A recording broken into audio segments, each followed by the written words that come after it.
examhai.com में आपका स्वागत है। आज हम लोग आधुनिक भारत का एक नया वीडियो लेकर आए हैं जिसमें 1857 की क्रांति के बारे में हम लोग देखेंगे और विस्तार से चर्चा करेंगे। देखेंगे क्या कारण होता है कि 1857 में भारत में विशाल क्रांति होती है। ये क्रांति इस प्रकार से रहती है कि अंग्रेजों की जड़ें हिल जाती है, थोड़ी सी कुछ कमियां नहीं रहती, तो शायद हमें 1857 में ही आजादी मिल जाती।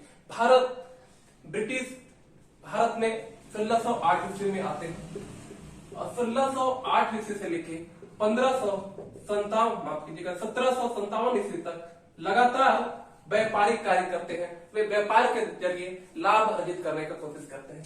1757 से लेकर के 1857 तक का जो कालखंड रहता है, इसमें BEIC British east India company अपना शासन का विस्तार करती है, भारत विजय के लिए प्रारंभ करती है। 1757 में प्लासी के युद्ध होता है। यह युद्ध लॉर्ड क्लाइव और बंगाल के नवाब सिराजुद्दौला के बीच होता है।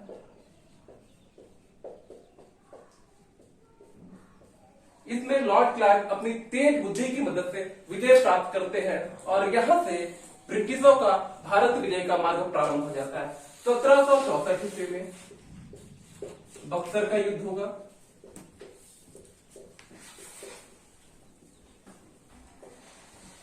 प्लासी का जो युद्ध होता है वह ब्रिटिश अपनी तेज बुद्धि, अपनी चापलूसी, अपने तेज दिमाग के कारण विजय प्राप्त करते हैं। लेकिन 1764 में जो बक्सर का युद्ध होता है और इस युद्ध में जो ब्रिटिश रहते हैं वो अपनी शक्ति प्रदर्शन के द्वारा अपनी शक्ति का परिचय देते हैं और बक्सर का युद्ध जीतते हैं। और इस युद्ध में जीतने के बाद यह तय माना जाता है, यह तय हो जाता है कि भारत में अगर कोई सबसे बड़ी शक्ति है वो है ब्रिटिश, और यहां से भारत में अगर किसी का शासन चलने वाला है तो वह ब्रिटिश थी, ईस्ट इंडिया कंपनी थी।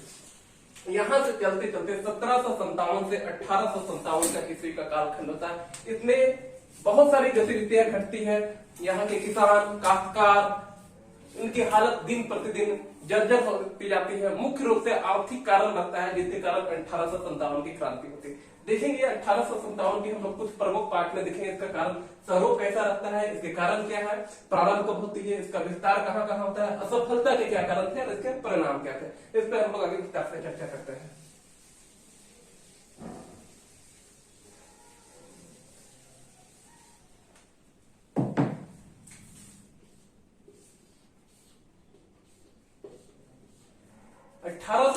की जो क्रांति है इसमें अलग अलग इतिहासकार का अलग अलग सोच है, सब में मतभेद है। जो ब्रिटिश इतिहासकार है या जो ब्रिटिश के अधीन जो इतिहासकार है वो लोगों का मानना था कि ये एक छोटी मोटी झड़प थी। हिंदू मुस्लिम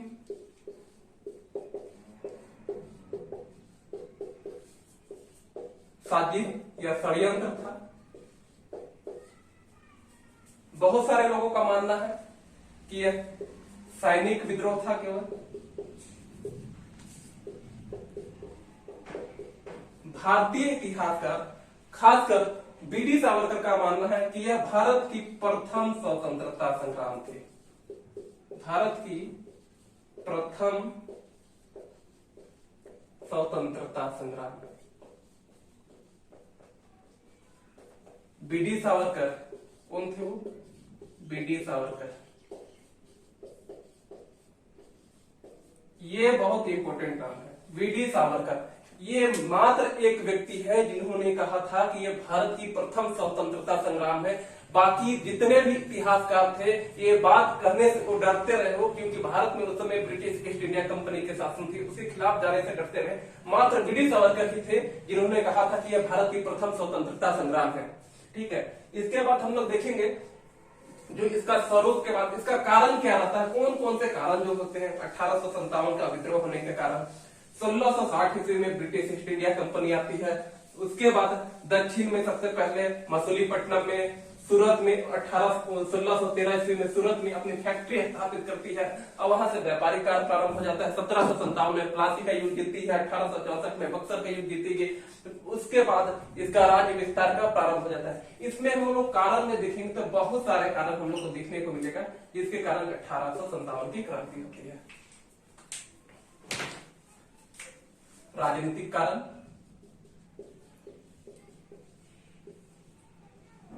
सामाजिक और धार्मिक,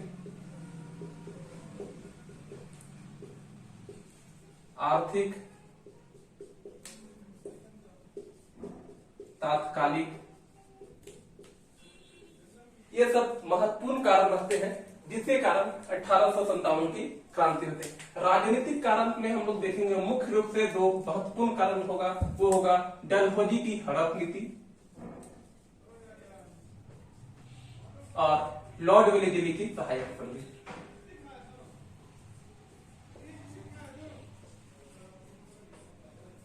डलहौजी की जो हड़प नीति रहती है उसके तहत भारत में बहुत सारे राज्य को, रजवाड़े का जो शासन रहता है उनके शासन को क्या, उसके राज्य को ब्रिटिश सरकार में मिला दिया जाता है, जिसका अपना पुत्र नहीं है, दत्तक पुत्र रहता था या कोई वारिस नहीं रहता था।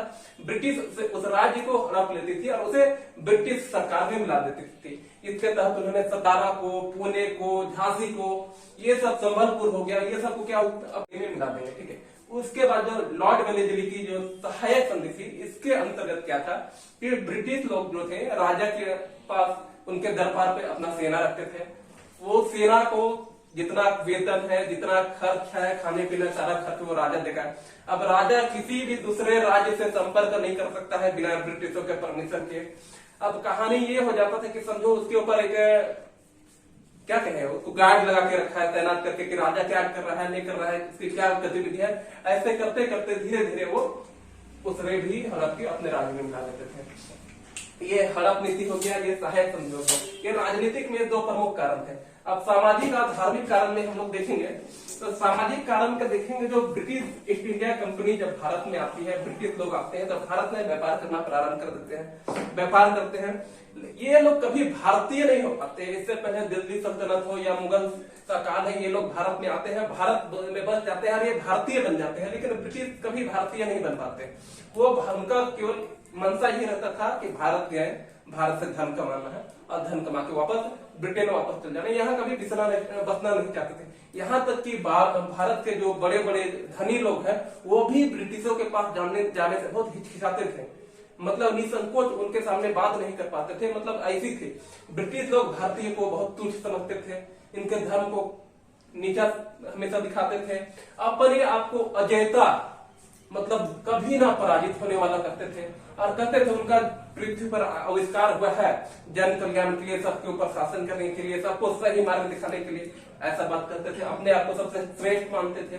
तो सामाजिक कारणों में ये होगा। अब धार्मिक में देखेंगे बहुत सारा ब्रिटिश लोग अच्छा काम करते हैं उस समय, लेकिन भारत के जो रूढ़िवादी लोग रहते हैं उन्हें पसंद नहीं आता। उन्हें लगता है कि हमारे धर्म पे हस्तक्षेप कर रहे हैं, हमारे घरों में घुसना चाह रहे हैं, हमारा धर्मांतरण करवाना चाह रहे हैं, हमें ईसाई बनाना चाह रहे हैं। जैसे सती प्रथा पर रोक,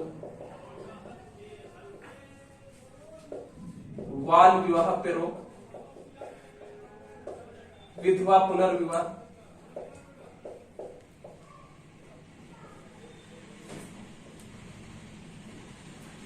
ये सब बहुत अच्छे कार्य थे जो ब्रिटिशों के द्वारा किया गया था। परंतु ये था कि ब्रिटिश भारत के जो रूढ़िवादी लोग थे या जो पंडित पुजारी लोग थे, जो पुराने सजवाले, इन्हें लगता था कि ये हमारे धर्म पे हस्तक्षेप कर रहे हैं, हमारे घरों पर घुसना प्रारंभ कर रहे हैं। इसके कारण भी बहुत विरोध होता है। 1813 ईस्वी में चार्टर अधिनियम आता है। इस अधिनियम के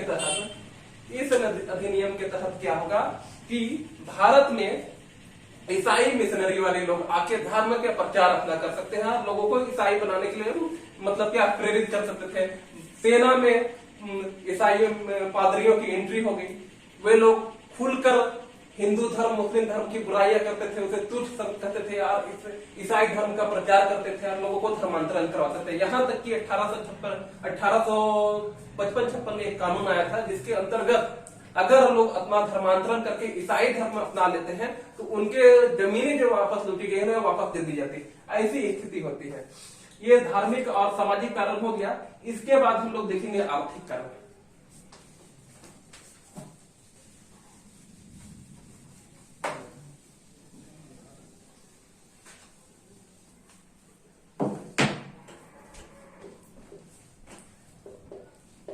किसान,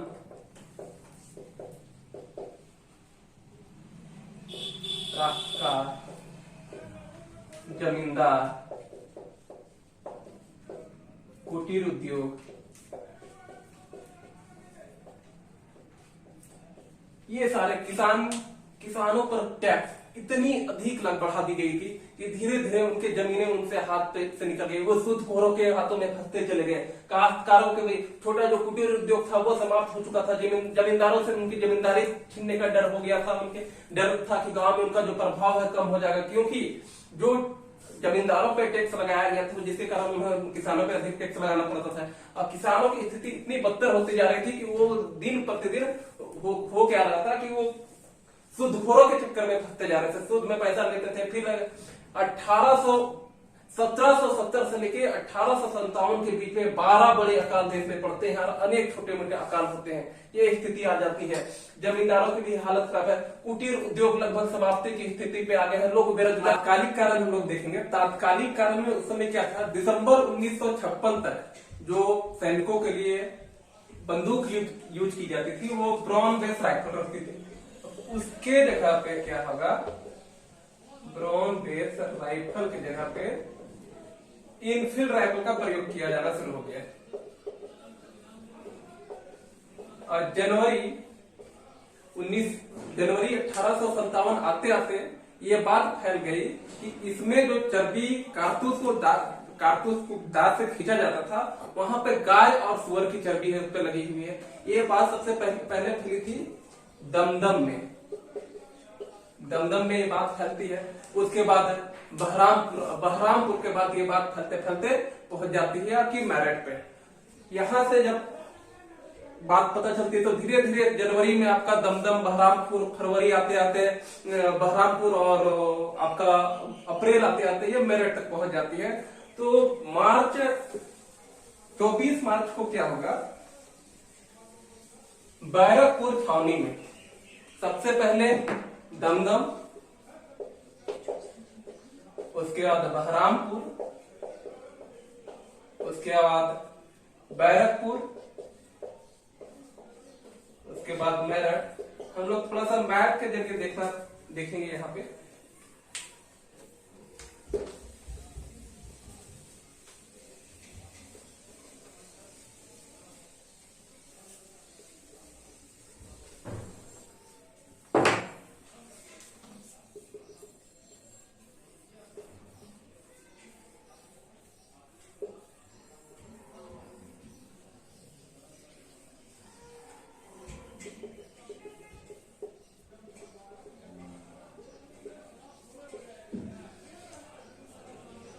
ये बांग्लादेश हो गया जो समय भारत में था। ये पाकिस्तान हो गया। यहाँ पे आपका दमदम है, यहाँ पे बहरामपुर, बैरकपुर,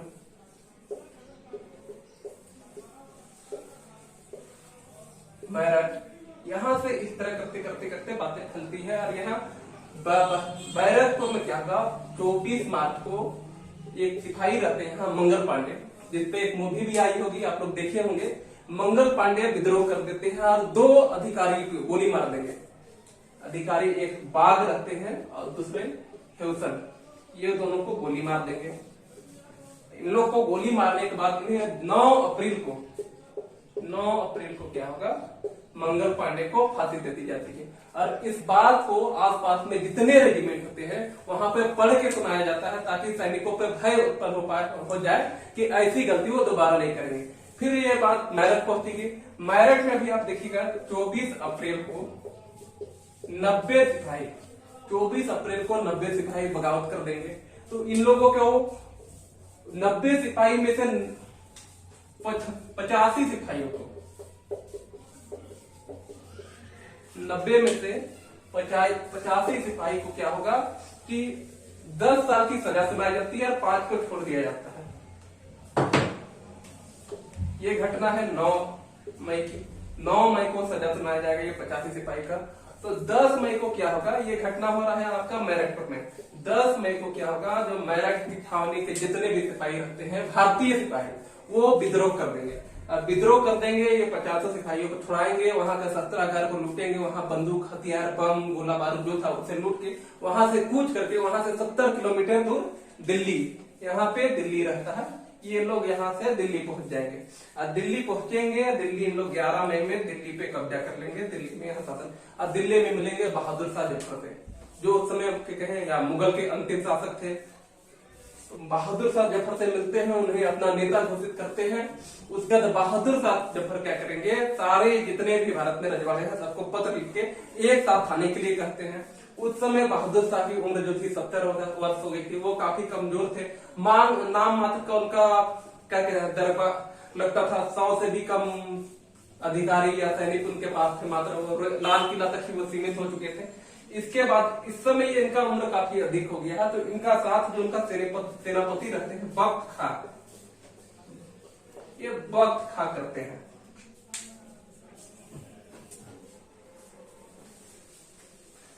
तो प्रारंभ हम लोग देख लेते हैं कि किस तरह से होता है। हम लोग देखें कि विस्तार कहाँ विस्तार में हम लोग देखें, ये दमदम से शुरू होते हुए बहरामपुर, बैरकपुर, बैरकपुर से दिल्ली, मेरठ, मेरठ से फिर दिल्ली, दिल्ली के बाद ये आपका झांसी, झांसी के बाद आपका ग्वालियर, ग्वालियर के बाद लखनऊ, लखनऊ के बाद बिहार, लगातार ये बढ़ता जाएगा।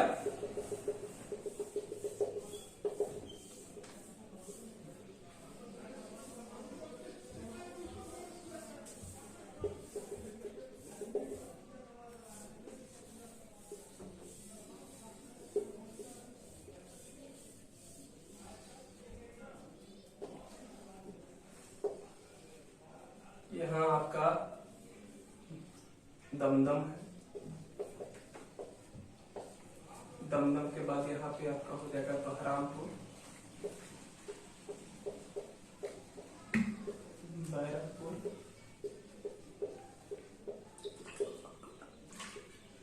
मेरठ, दिल्ली,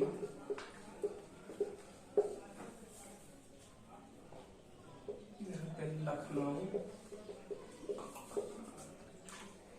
बिहार,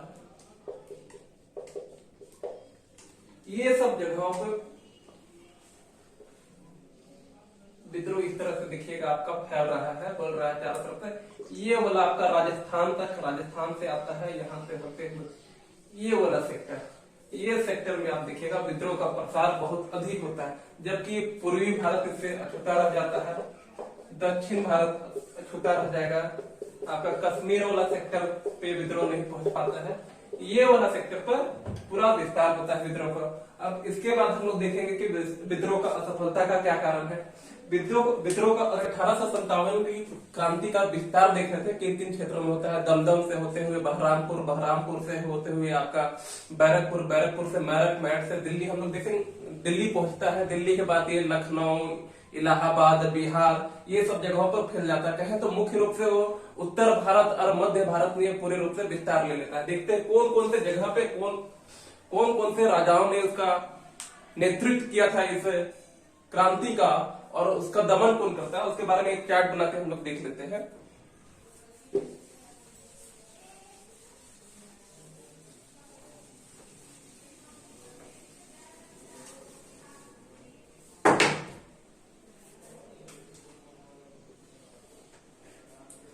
इधर क्षेत्र है हमारा नेतृत्व और दमन। दिल्ली में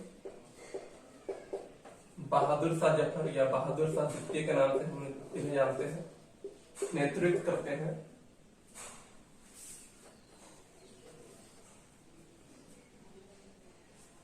लखनऊ में बेगम हजरत महल,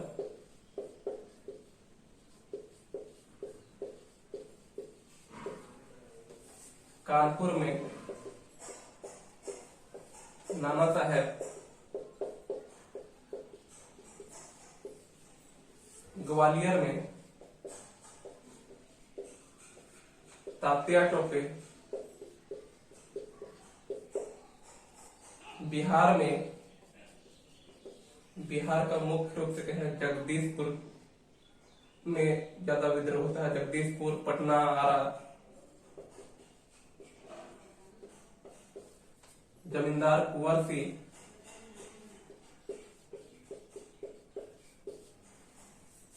झांसी में, लक्ष्मीबाई। इन क्षेत्रों पे ये राजा लोग जो थे नेतृत्व कर रहे थे। दिल्ली में बहादुर शाह जफर, बहादुर शाह द्वितीय के नाम से जिन्हें हम लोग जानते हैं, ये आपका नेतृत्व कर रहे थे। और इनको दमन करने वाले जो अंग्रेज अधिकारी थे हडसन और निकोलस थे। लखनऊ से बेगम हजरत महल थी, जो अपने अल्प वयस्क पुत्र विरगिस कादिर को बादशाह बनाना चाहती थी और उनके लिए संघर्ष कर रही थी, नेतृत्व कर रही थी। और यहाँ पे कैंपबेल इनका दमन करते हैं। लास्ट में ये यहाँ से आत्मसमर्पण नहीं करती, भाग के नेपाल चली जाती है और वहीं उनकी मृत्यु हो जाती है। अकात्मिक मृत्यु, जिनके बारे में कोई खबर नहीं है। कानपुर से नाना साहब नेतृत्व कर रहे थे, जिन्हें पुणे से भगा दिया गया था, निकाल दिया गया था। इन्हें जो पेंशन मिल रहा था उनसे वंचित कर दिया गया था। ये वहां से भाग के कानपुर चले गए थे और वहां से फिर ये नेतृत्व कर रहे थे अब क्रांतिकार। इनका साथ तात्या टोपे दे रहे थे वहां पे, और इनका भी दमन कैंपबेल करते हैं। ग्वालियर में तात्या टोपे रहते हैं। तात्या टोपे यहाँ से नेतृत्व करते हैं। तात्या टोपे भी यहाँ से जब अंतिम में हारते हैं तो भाग के नेपाल चले जाते हैं। वहां इनके जो साथी रहते हैं, इनके दोस्त रहते हैं, इन्हें धोखा देते हैं और जिसके कारण ये पकड़े जाते हैं। बाद में इन्हें फांसी दे दी जाती है। बिहार में जगदीश कुंवर सिंह कर रहे थे और इनका दमन हडसन करते हैं। झांसी में लक्ष्मीबाई रखती है, इनका दमन यूरोज करते हैं। एक आपका और है इलाहाबाद। इलाहाबाद में लियाकत अली रखते हैं।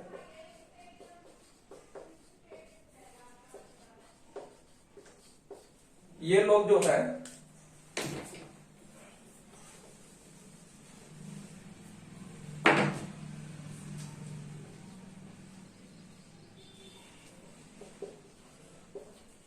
लियाकत अली का दमन जनरल नील करते हैं।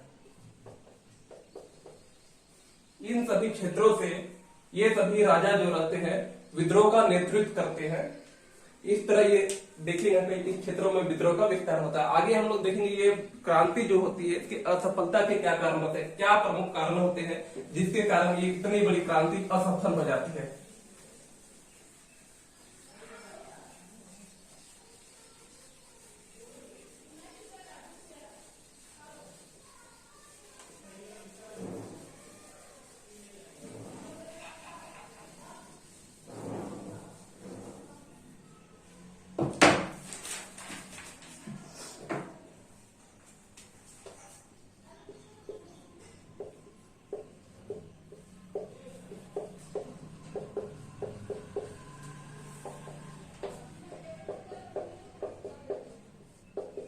पहला सबसे प्रमुख कारण जो है वो है सीमित क्षेत्र। यह जो क्रांति होती है सीमित क्षेत्र पर रहती है, पूरे भारत में अखिल भारतीय स्तर पे, राष्ट्रीय स्तर पर नहीं हो पाती। इसमें पूर्वोत्तर भारत में इसका क्रांति का विस्तार नहीं हो पाता है। दक्षिण भारत इस क्रांति से अछूता रह जाता है। आपका महाराष्ट्र, गुजरात, राजस्थान का कुछ क्षेत्र को छोड़ दे तो यहाँ क्रांति का असर नहीं होता है। कश्मीर वाले क्षेत्र में इस क्रांति का असर नहीं होता। ये कहे तो उत्तर भारत और मध्य भारत में ही सिमट कर रह जाता है, जिसके कारण ये क्रांति असफल हो जाती है। दूसरा कारण है शिक्षित वर्ग का तटस्थता बनाए रखना।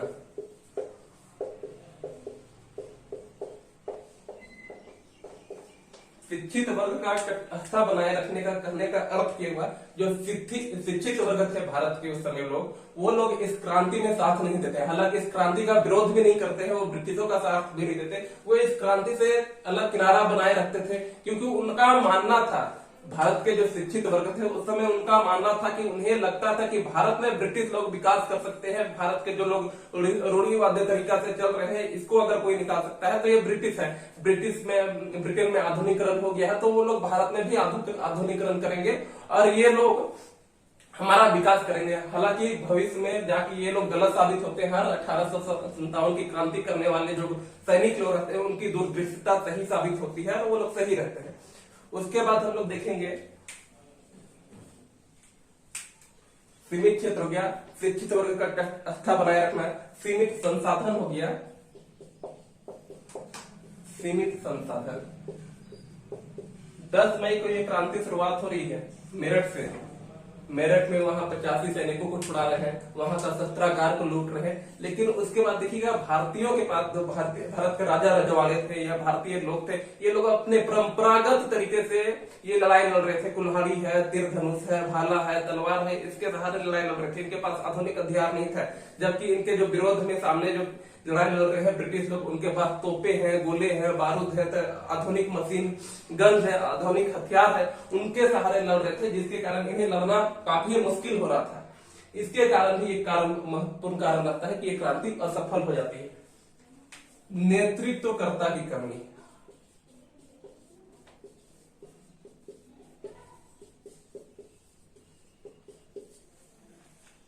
बहादुर शाह जफर राष्ट्रीय स्तर पर, अखिल भारतीय स्तर पर नेतृत्व करने का इस प्रदान करते हैं इस क्रांति को, लेकिन वो बहुत कम समय में गिरफ्तार कर रंगून भेज दिए जाते हैं। महज 2 महीने के अंदर ही उनको गिरफ्तार कर लिया जाता है और रंगून भेज दिया जाता है। तो भारत में कोई राष्ट्रीय स्तर, अखिल स्तर का कोई नेता ही नहीं रहता है जो इस संगठन को, इस क्रांति को नेतृत्व कर सके। इसकी कमी महसूस होती है। सब जगह पे अलग अलग जगहों पे अलग अलग तरीके से विद्रोह किया जाता है, कोई एक योजना बना के नहीं किया जाता है। इसको हम कहेंगे संगठन की कमी कह सकते हैं। संगठन की कमी। संगठन की कमी में हम देखेंगे रानी, अगर झांसी में अगर विद्रोह हो रहा है तो रानी लक्ष्मीबाई विद्रोह कर रही है, वो अपनी झांसी के लिए लड़ रही है। उस समय सबसे बड़ी बात समझने वाली, अखिल भारतीय की भावना भारतीयों के अंदर आई ही नहीं थी। उससे पहले हम 1857 के पहले देखेंगे जब भी कोई अगर राज्य में ब्रिटिश अधिकारी का लड़ाई, ब्रिटिशों का अगर अंग्रेजों का लड़ाई हो रहा है भारतीयों के साथ, तो दूसरे राज्य के जो है वो ब्रिटिशों का साथ देने में कभी हिचकिचाते नहीं थे, क्योंकि उस समय जो था भारत में अखिल भारतीय की भावना जन्म ही नहीं ली थी। 1857 की क्रांति के बाद ऐसी भावना थी कि हमें अखिल भारतीय भारत की भावना थी। उस समय सब केवल अपने राज्य के बारे में सोचते थे। झांसी में अगर संघर्ष कर रही लक्ष्मीबाई तो अपने दत्तक पुत्र को राजा बनाना है। अगर कानपुर में नाना साहेब कर रहे हैं तो उनको अपना पेंशन चाहिए, अपना पूना का किला चाहिए, वहां अपना कर रहा है। अगर बिहार में कुंवर सिंह है तो उनको अपनी जमींदारी चाहिए। सभी लोग जो अपना ये विद्रोह कर रहे हैं अपना स्वार्थ, निजी स्वार्थ के लिए कर रहे हैं। अखिल भारतीय की भावना उस समय नहीं जन्मी है। ये कारण लगती है कि इनके पास कोई तालमेल नहीं है। अगर झांसी में विद्रोह कर रही है तो बिहार से उनका कोर्स से कोई संपर्क नहीं है कि क्या योजना है, किस तहत अंग्रेजों को हराना है। वहीं दूसरी और पूरा अंग्रेज लोग जो ब्रिटिश लोग रहते हैं योजनाबद्ध तरीके से कार्य करते हैं, जिनके कारण उनको इस विद्रोह को दमन करने में आसानी प्रदान होती है। संगठन की कमी के बाद देखेंगे हम लोग सीमित क्षेत्र हो गया, शिक्षित वर्ग का तटस्थता बनाए रखना है, सीमित संसाधन है, नेतृत्व की कमी है, संगठन की कमी है, उद्देश्य की कमी या उद्देश्य की अस्पष्टता की कमी।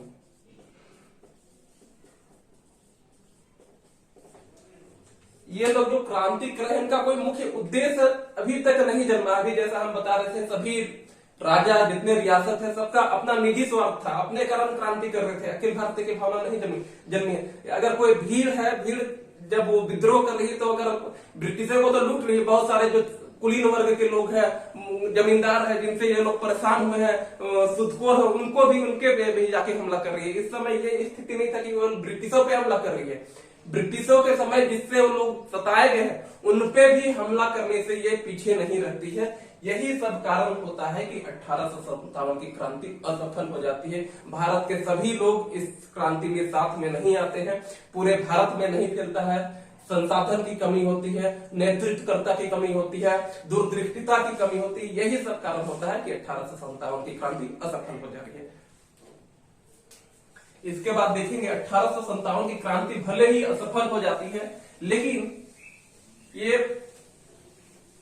हमें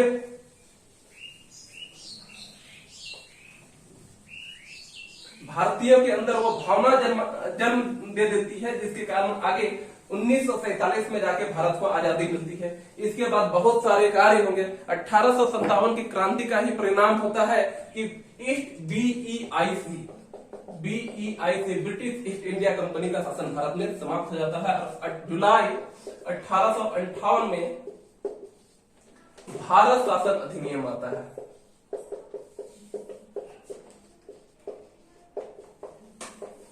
इस अधिनियम के तहत क्या होगा,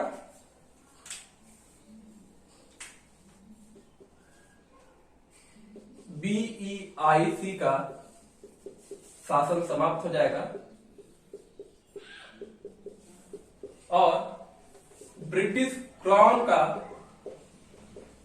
अब भारत में शासन होगा। 1857 की क्रांति में सबसे महत्वपूर्ण कारणों में डलहौजी की हड़प नीति को माना जाता है। ये डलहौजी की जो हड़प नीति रहती है उसको समाप्त कर दी जाती है।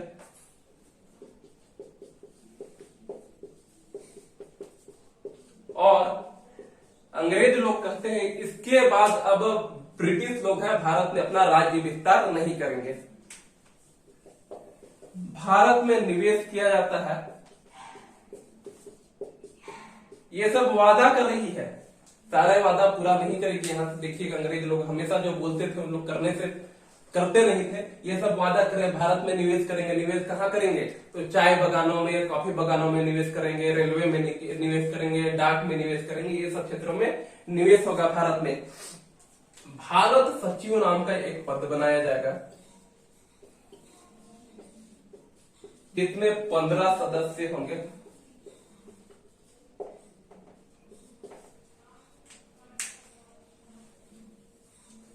ये जो कारण, ये प्रमुख परिणाम निकलते हैं 1857 की क्रांति के बाद। सेना में आप देखिएगा, सेना जो होता था पहले 5:1 के रेशियो में होता था। 5 भारतीय सैनिक पे 1 ब्रिटिश सैनिक होते थे।